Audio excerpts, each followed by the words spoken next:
নলবাৰীৰ দহ কাউনিয়াত ক্ৰেচাৰ মিলত উত্তেজনা নিশাৰ ভাগত ক্ৰেচাৰ মিলটোত কাম কৰাক লৈ উত্তেজিত স্থানীয় ৰাইজ অঞ্চলটোৰ ৰাইজ ওলাই আহি বন্ধ কৰি দিয়ে মিলটো সমগ্ৰ অঞ্চলটোত শব্দ প্ৰদূষণৰ লগতে বায়ু প্ৰদূষণৰ গুৰুতৰ অভিযোগ উত্থাপন হৈছে আমি এই মুহূৰ্তত নিশাৰ পৰিৱেশটো দেখুৱাব বিচাৰিছো এয়া হৈছে নিশাৰ পৰিৱেশ ক্ৰেচাৰ মিলটোত কাম কৰাক লৈ উত্তেজিত হৈ পৰে স্থানীয় ৰাইজ যথেষ্ট শব্দ প্ৰদূষণ হোৱাৰ অভিযোগ উত্থাপন হৈছে আৰু ৰাইজ দীৰ্ঘদিনৰ পৰা অতিষ্ঠ হৈ আছিল আৰু আজি ওলাই আহিছে সকলোৱে প্ৰতিবাদ সাব্যস্ত কৰিছে এনেধৰণে শব্দ প্ৰদূষণ কৰি কোনো কাৰণত কাম নকৰিবলৈ আহ্বান জনাইছে সংশ্লিষ্ট লোকসকলক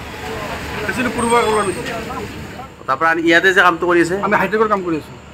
হাইটেকৰ কাম কৰি আছো কিবা অনুমতি আছে না ইয়াৰে এই কাম কৰাৰ মই এইবিলাক নফাছ দাদা এইবিলাক মানে ইহঁতেহে গম পায় মই মেকানিক মানুহ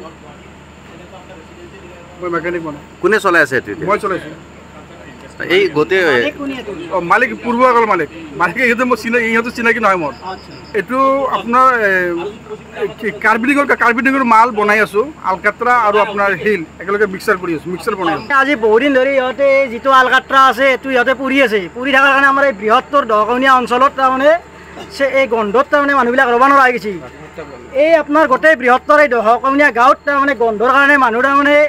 কোনো মানুহ তাৰমানে ওলাব নোৱাৰে ভালকৈ ভাত পানী খাব নোৱাৰে